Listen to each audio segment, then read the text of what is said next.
PNP will show, tempted po siya magnakaw. At dahil sa pagnanakaw ay ginamit po sa online gambling at yun nga po, talo naman at siya po ay nag-suicide. Tama na eh. Oo. Ma'am. Hindi niya babayaran. Opo. Napay, gusto ni mo idugang na eh. Nahibala naman gud namo nga naging ato siya kay dibi ato siya sugarol, di man to manabong. Yun ato ra gyud ang iyang sayop. So, ang ibig sabihin niyan po, hindi po siya sugarol, hindi po siya nagpupusta dahil nga dito sa online gambling, siguro nalulung siya dahil napakadali na. No? Wala naman casino sa amin eh. Wala naman pong mga gambling activities doon sa Bukidnon. Barangay na tulungan po si nanay. That's a rural town, barangay of Kibawe, Bukidnon. The mayor is here, Mayor Jimboy Ang Rabanes. And they can confirm na wala namang gambling activities dyan sa amin sa Mindanao. Kundi ito.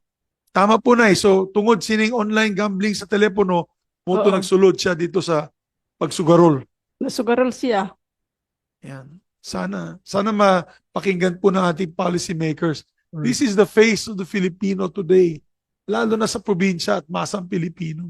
Nandito rin, Senator Zubiri, with the indulgence of our colleagues here, si Ginoong Antonio Concha, pinsan daw po ito nung biktima.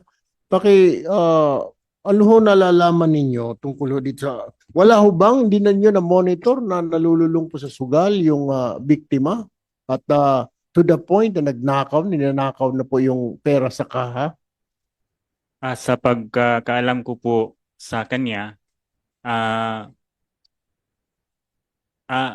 narinig ko na naglalaro siya kasama yung, kasi may mga pamangkin rin ako na naglalaro ng ganon online gaming.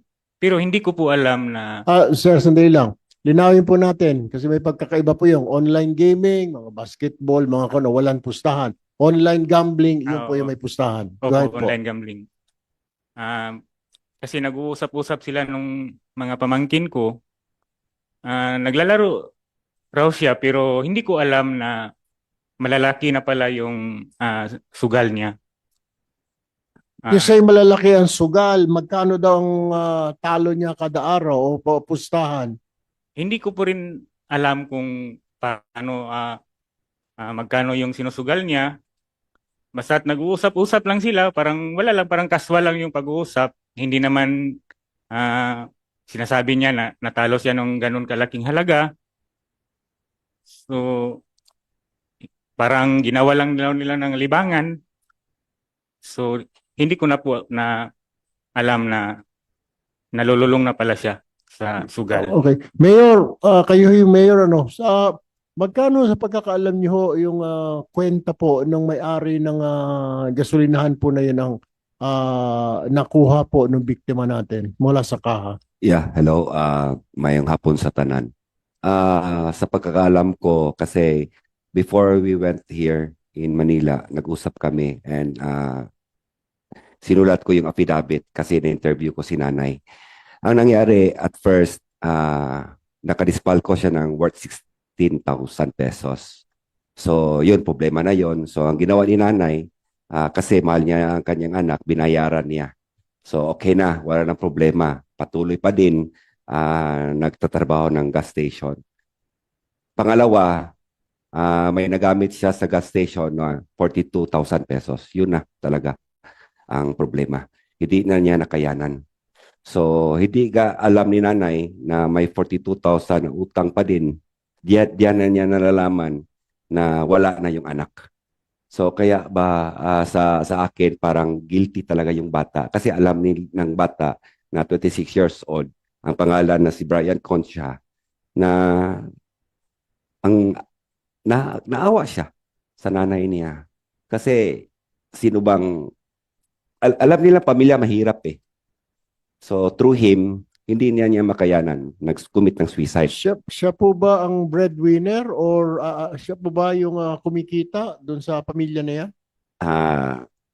Sort of, nagtulong din si Brian, yung anak ni nanay, na magbigay. Kasi may one time na nananalo siya na 2,000. Sabi ni nanay, na yung si Brian nagbili ng mga grocery para ibigay sa kanya. So, yun niya na-confirm na yung anak niya talaga naglaro ng online gambling. Pwede natin matanong, Mr. Chairman, kung ano yung laro na ginawa niya. Kung maalala po ni maybe yung pamangkin o yung pinsan ng biktima, anong mga laro po yan? Scatter ba yan? Anong klaseng laro? Cutter. Scatter po, Senator. Scatter. And scatter is, maybe ask the Pagcor, scatter is which platform? Who operator does scatter? But Scatter is a game that is being used by all operators. All operators? Yes. There are Okay. game providers, Senator Subiri, wherein the operators hook up to game providers. Because not all operators have their own platforms. Not So you all. cannot, we cannot pinpoint the scatter particular because all the platforms use Yeah, Scatter. the Scatter is a form of a game that is used by many operators. Yeah. Pardon my ignorance, as you know, I don't play this, so I don't know.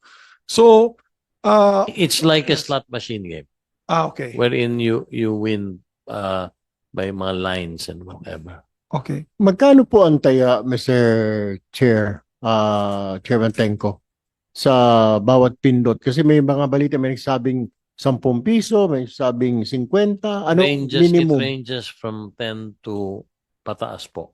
Pero normally it's about average mga 20 pesos po isang taya. 20 pesos. Yes, sir. Ano, isang pindot po yun, sir? Isang pindot po. 20 pesos kagad? Oh, may 10, may 20 po. Oh, tapos gaano ho ka-often na manalo ka yung kapag pindot mo, tatama ka ng jackpot or Well, Kung ano man yan.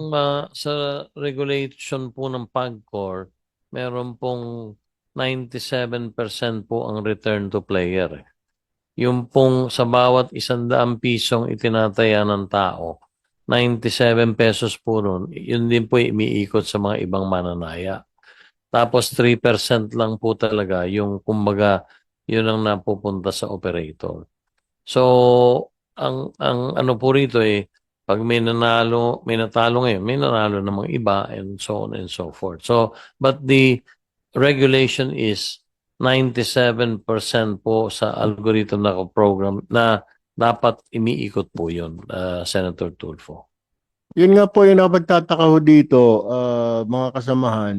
Dahil sa sinasabi nga ng PAGCOR, 97% bumabalik. Tama po ba, Chairman? 97? Yun po yung RTP kung tawagin. Opo. Lahat po yun, maski po integrated resorts, yung malalaki pong land Opo. 97% po, Senator. Dahil po dito, correct me if I'm wrong, dahil nakita lang 97, parang bumabalik yung pera nila, hindi nga lang nila kina-cash out, na laro na laro, di ba? Hanggang sa matalo na, nung makatikim ng talo, nilaro pa rin yung panalo, tuloy-tuloy na, dagdag na ho ng dagdag yung panaya niya. Tama po ba?